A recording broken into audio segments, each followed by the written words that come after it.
Сәлеметсіздер ме? Қалдарыңыз қалай? Сіздерге бүгін мен жаңа үлгі құрақ үлгісін көрсететін боламын. Керемет, дәл осы құрақ түрін қазір тігіп көрсететін боламын. Бұрынғы көрсетіп жүрген құрақ үлгісі ортасында тұрған біздің квадрат болатын. Бүгінгісінде мүлдем басқаша. Дәл осыны құрақты қалай тігу керек екенін, қалай кесу керек екенін сіздерге толыққанды айтып, тігіп, столиктердің үстіне жұқа көрпеше қылып қоюға да болады. Бұны шетіне әдемі қылып домалақ қылып кесіп алып, мына бұрыштарды алып тастап, домалақ қылып кесіп, лента тігіп, бұны чайниктің астына қоюға, табақтың астына да қоюға болады, ет табақтың астына, чайниктің астына да қоюға болады. Өте ерекше, әдемі құрақ үлгісі. Бұл құрақты тікпес бұрын сіздер менің YouTube арнама подписаться етіңіздер, лайк басыңыздар, комментарий жаза кетіңіздер. Instagram парақшам сілтеменің астында болады. Міндетті түрде жазылыңыздар. Достар, менің YouTube арнамда 10 000 подписчикке аз қалды. Соған қолдау көрсетіп, маған көмек беріп подписка жасаңыздар. Тезірек 10 000 подписчик болуға. Ал достар, ол үшін біздің астымызға міндетті түрде бізге мындай ақ бөзі мата керек. Бөзіміз біздің қалың, қатты болғаны жақсы. Ал мында бізде басқа түрлі мата қойылған. Осыны дәл ортасын, центрін тауып аламыз. Центрін тауып, бүйтіп бөз матамызды бүктеп,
бізде біреуін тіккеннен кейін ашып, мұқият басып, содан кейін келесісін дайындаймыз.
соңғы лентамызды тігетін боламыз. Бізде молочка істейтін. Тіккенде 0,5 аламыз. Құрағымыздың астында бөзі бар. Сол себептен 0,5 алып тіксеңіздер болады.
Міне достар, біздің құрағымыз тігіліп аяқталды.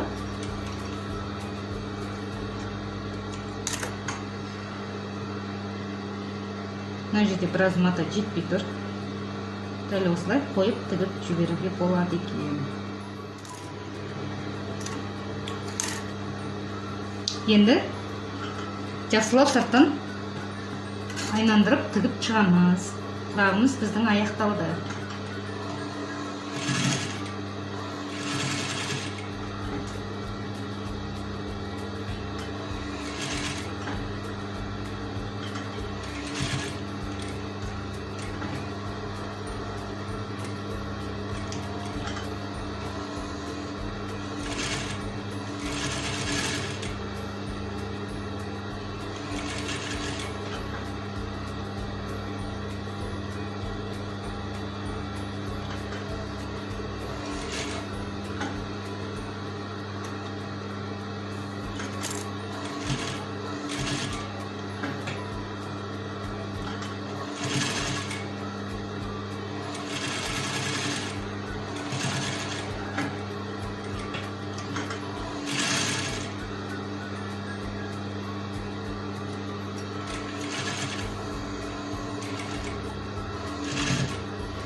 Міне достар, біздің құрағымыз керемет әдемі үлгіде құрақ шығыпты.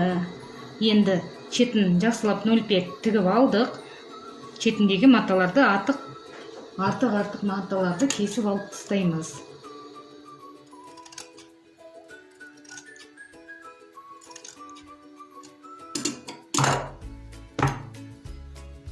Мінекей достар, керемет ерекше құрақ үлгісі. Ерекше әдемі құрақ үлгісі. Дәл осыны үлкен қылып, осыдан размерін үлкен қылып та тігуге болады. Бұдан кішірек қылып та тігуге болады. Артына дәл осыны мына ерлерін бұрыштарын кесіп круг жасауға болады. Домалақ, топ-домалақ құрақ тігуге де болады. Шетіне лента тігіп, астына астар қойып, ешқандай жүн салмай, жұқа құрақ тігуге де болады. Бұл біздің столиктерге ерекше әдемі тұратын құрақ үлгісі.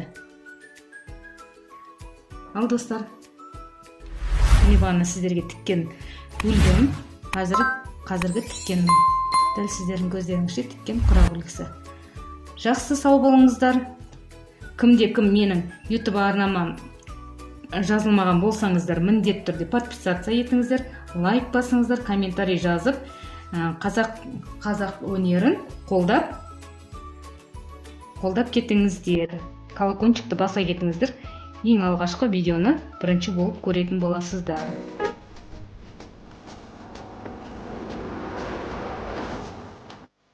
Жақсы сау болыңыздар. Келесі әдемі тақымсыз тетін баламды күтіңіздер.